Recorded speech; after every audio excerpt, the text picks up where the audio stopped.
अस्सलाम वालेकुम एवरीवन। आज हम करेंगे haemophilia. It is extremely extremely important और ये आपके एग्ज़ाम पॉइंट ऑफ व्यू से वाइवा हो या आपकी थेरी हो, इसमें से क्वेश्चन ज़रूर आना है। सिनेरियो आपको आ सकता है। ये रॉयल फैमिली की डिजीज़ है। ये एक डिजीज़ है, क्वीन विक्टोरिया वन जो थी उनको ये थी और आगे से उनके सन्स में ये हुई थी ट्रांसफ़र। इसका नाम था हिमेरोफीलिया। हिमेरो का मतलब है हेमरेजेस, फीलिया का मतलब है लव, यानी कि हेमरेज के लिए लव, यानी कि इस डिजीज में हेमरेजेस होते हैं। बाद में हमने इसको शॉर्ट करके इसको हीमोफीलिया कर दिया गया था, love for blood. Disease that cause problem with blood clotting, causing slow blood clot formation leading to bleeding in the body. अब आपको मैंने ये पहले करवाया भी था, इंट्रिंसिक और एक्सट्रिंसिक पाथवेज।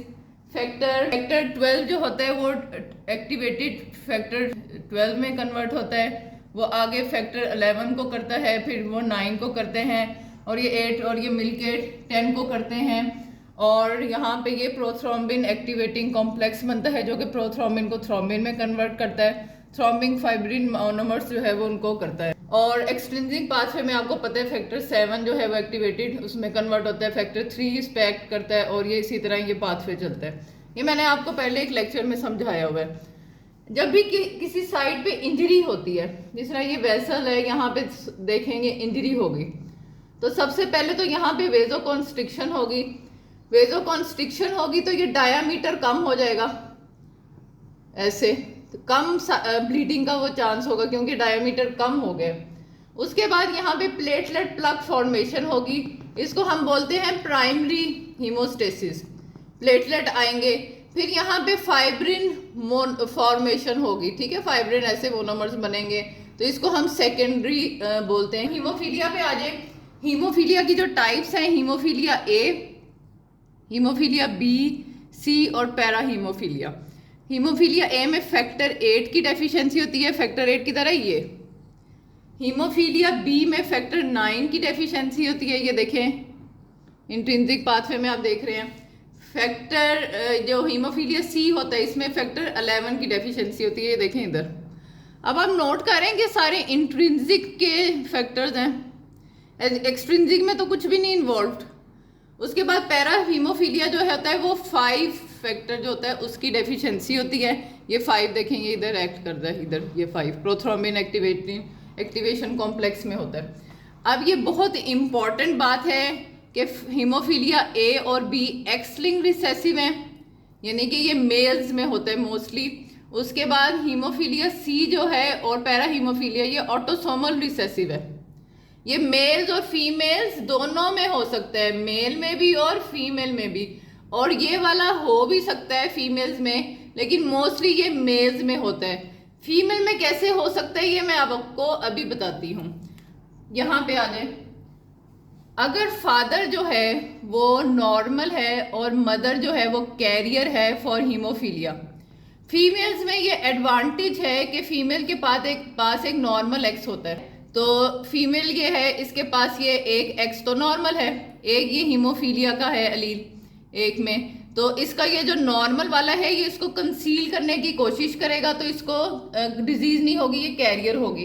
अब इनके जो होंगे ऑफ स्प्रिंग्स उसमें से 50% जो मेल्स होंगे वो नॉर्मल होंगे, 50% जो मेल होंगे वो हीमोफिलिक होंगे, क्योंकि इनके पास एक एक्स है और वो ही खराब है, वाई तो ठीक है।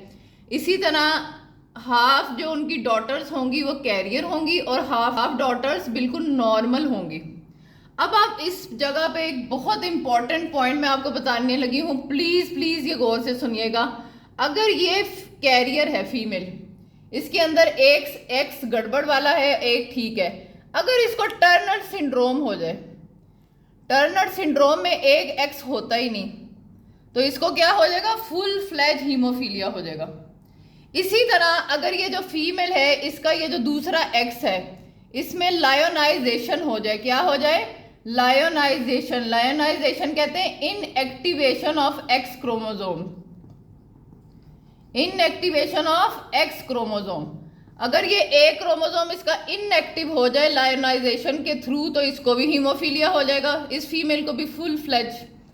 दूसरा केस क्या है, अगर मदर भी हीमोफिलिक है और फादर भी हीमोफिलिक है, दोनों हीमोफिलिक है, उनकी ये सारी खराब है एक्स, तो तब जो फीमेल होगी उसको भी फुल फ्लेज हीमोफीलिया डिजीज होगी।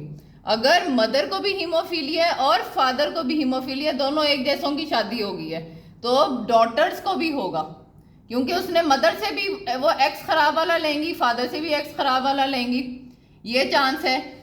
नेक्स्ट चांस क्या है कि अगर कुछ होते हैं पेरेंट्स, वो बिल्कुल नॉर्मल होते हैं, पेरेंट्स क्या होते हैं बिल्कुल नॉर्मल, लेकिन इंट्रा यूट्राइन जो है वो चेंजेस हो जाती है, novel mutation, intra uterine novel mutations हो जाती हैं, और वो बच्चा जो होता है उसको हीमोफीलिया हो जाता है। ऐसे बच्चे के माँ बाप बिल्कुल नॉर्मल हैं, लेकिन इंट्रा यूट्राइन यूट्रस के अंदर ही बच्चे की कुछ ऐसी चेंजेस आई और नोवल म्यूटेशंस हुई और उसको हीमोफीलिया हो जाता है। अब आप मुझे बताएं कि ये जो बात है कि सिर्फ मेल्स को होता है, ये दुरुस्त है? ये बिल्कुल भी दुरुस्त नहीं है। फीमेल्स में भी हो सकता है, अगर उसको टर्नर सिंड्रोम है, अगर उसमें लायनाइजेशन हो गई है, अगर उसके दोनों पेरेंट्स हीमोफिलिक्स हैं, और अगर नोवल म्यूटेशंस हो जाती हैं इंट्रायूट्राइन, तो वो फीमेल्स में भी हो सकता है। नेक्स्ट चीज आ जाए, नेक्स्ट सिनेरियो पे कि जो फादर है वो उसको हीमोफीलिया है, फुल फ्लेज हीमोफीलिया, उसकी एक नॉर्मल फीमेल से शादी हो जाती है, तो फिर क्या होगा, जितने भी मेल्स हैं वो नॉर्मल होंगे, क्योंकि उन्होंने एक्स जो ठीक वाला है वो अपनी मदर से ले लिया, फादर से तो उन्होंने वाई ही लेना था, और जो डॉटर्स होंगी वो क्या होंगी, कैरियर होंगी। सो 100% डॉटर्स कैरियर होंगी, 100% जो सन्स होंगे नॉर्मल होंगे। हीमोफीलिया ए पे, हीमोफीलिया को हम क्लासिक डिजीज भी कहते हैं, इसमें फैक्टर 8 की डेफिशिएंसी होती है, 85% केसेस यही होते हैं हीमोफीलिया के। ऑलमोस्ट जो 4000 to 5000 प्रेगनेंसीज होती हैं उनमें से एक जो है वो हमारे पास हीमोफीलिक्स आते हैं। अब ये माइल्ड भी हो सकता है, मॉडरेट भी हो सकता है, सीवियर भी हो सकता है। माइल्ड में ब्लीडिंग होगी विद सर्जरी और टूथ एक्सट्रैक्शन, और मोर देन 5% फैक्टर 8 जो है वो प्रेजेंट होगा। मॉडरेट पे आ जाए, ब्लीडिंग होगी after minor injury and it is diagnose before 5 to 6 years age, और 1 to 5% जो है वो फैक्टर 8 होगा। सीवियर पे आ जाए, सीवियर में जॉइंट और डीप ब्लीड होगी, और ये डायग्नोज हो जाता है फर्स्ट 2 years में ही, और इसमें लेस देन 1% फैक्टर 8 होता है। एक हमारा क्लास फेलो था जब मैं स्कूल में पढ़ती थी, क्लास मे बी 2 में थी मैं, तो हमारा क्लास फेलो था, उसको हीमोफीलिया था और उसको इसी तरह ही ब्लीड हो जाता था। तो हम सबको ऑर्डर था कि भाई इसको ध्यान रखना है, कोई इसको ट्रॉमा ना पहुंचे, और उसके पेरेंट्स भी फ्रीक्वेंटली आते थे स्कूल में और सबको अवेयर करते थे। सो इट इज ये वाली डिजीज है कि सीवियर फॉर्म है, जिसमें बच्चा जो है फर्स्ट 2 years में हो जाता है, और मॉडरेट में 5 to 6 years तक में डायग्नोसिस हो जाता है। हीमोफीलिया बी पे आ जाए, इसको क्रिसमस डिजीज कहते हैं, क्योंकि ये पेशेंट था क्रिसमस, उसको ये थी, और ये 10 to 15% केसेस में होता है, और फैक्टर 9 की डेफिशिएंसी होती है। हीमोफीलिया सी में फैक्टर 11 की डेफिशिएंसी होती है, और ये बहुत रेयर है। टेस्ट कौन से कराएंगे, फैक्टर 8 करा लेंगे आप, उसके बाद फैक्टर 9 करा लेंगे, तो ये क्या होंगे, ये डिक्रीज होंगे डेफिनेटली। हीमोफीलिया ए में ये कम होगा, हीमोफीलिया 9 में ये जो है हीमोफीलिया बी, इसमें ये 9 वाला कम होगा, ठीक है। इसी तरह ये सारे फैक्टर करा लेंगे। क्लॉटिंग टाइम और एपीटीटी प्रोलॉन्ग होगा। क्लॉटिंग टाइम, ये देखिए क्लॉट फॉर्मेशन इसमें होती है, तो ये इंट्रिंसिक पाथवे इन्वॉल्व हो रहा है, तो इसमें क्लॉटिंग टाइम और एपीटीटी प्रोलॉन्ग्ड होगा। पीटी जो होगा, ये क्लॉटिंग टाइम और एपीटीटी इंक्रीज होगा। पीटी ये एक्सट्रिंसिक को शो करता है, तो मुझे बताएं एक्सट्रिंसिक का तो कोई इन्वॉल्वमेंट ही नहीं है, तो पीटी नॉर्मल होगा। ये देखिए प्लेटलेट भी नॉर्मल होंगे पेशेंट के, ब्लीडिंग टाइम नॉर्मल होगा, और पीटी प्रोथ्रोम्बिन टाइम भी नॉर्मल होगा, क्योंकि प्लेटलेट का तो कोई रोल ही नहीं, प्लेटलेट तो ठीक है, ब्लीडिंग टाइम भी प्लेटलेट की फंक्शनिंग को शो करता है, प्लेटलेट को शो करता है, वो भी नॉर्मल होगा, और ये पीटी एक्सट्रिंसिक को शो करता है, इसलिए ये भी नॉर्मल होगा। सिम्टम्स पे आ जाए, लार्ज और डीप ब्रूजेस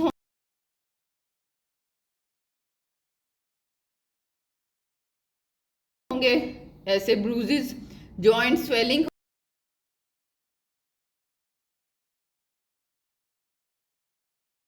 होगी, ब्लड होगा यूरिन में या स्टूल में, नोज ब्लीड होगी, इंटरनल ब्लीडिंग हो सकती है। ट्रीटमेंट पे आ जाए। क्लॉटिंग फैक्टर्स जो हैं वो हम दे सकते हैं, ये नेचुरल भी हो सकते हैं और रिकम्बिनेंट डीएनए टेक्नोलॉजी से भी बना सकते हैं। ये जो रिकम्बिनेंट डीएनए टेक्नोलॉजी से बनाते हैं ये बहुत एक्सपेंसिव होते हैं और मोस्टली इनका फैक्टर्स का ना हाफ लाइफ भी बहुत कम होता है, तो ऐसे इसको अफोर्ड नहीं कर सकते। रिप्लेसमेंट थेरेपी पे आ जाए, होल ब्लड दे सकते हैं, प्लाज्मा, एफएफपी, क्रायोप्रेसिपिटेट फैक्टर्स लगा सकते हैं। डेस्मोप्रेसिन बहुत ही अच्छा जो है इसका रोल है and it increases release of factor 8 and von Willebrand factor. ये इंजेक्टेबल फॉर्म में भी होते हैं और नेजल स्प्रे फॉर्म में भी आता है। एमाइनो कैप्रोइक एसिड दे सकते हैं। फाइब्रिन ग्लू डेंटल जो होते हैं वो उसमें यूज़ करते हैं, फाइब्रिन ग्लू डेंटल प्रोसीजर्स में। प्रोथ्रोम्बिन कॉम्प्लेक्स कॉन्सेंट्रेट दे सकते हैं। रेस्ट पेशेंट को कहते हैं आइस पैक, कॉम्प्रेसर्स बोलते हैं विद इलास्टिक रैप, वो देते हैं। एलिवेट करते हैं एंकल अबव हार्ट ताकि वो ब्लीड ना हो सके। सर्जरीज कर देते हैं अगर जॉइंट रिप्लेसमेंट करना है या एब्डोमिनल, स्पाइनल एंड इंट्राक्रेनियल कोई ब्लीड वगैरह है तो सर्जरीज कर देंगे। माइनर में एंडोस्कोपी कर देते हैं, removal of skin lesions, colonoscopy, arthroscopy, ये सब कुछ करते हैं। So this was haemophilia. It is extremely important, I am again telling you, इसको अच्छे से प्रिपेयर करें और आई होप आपको ये समझ में आया।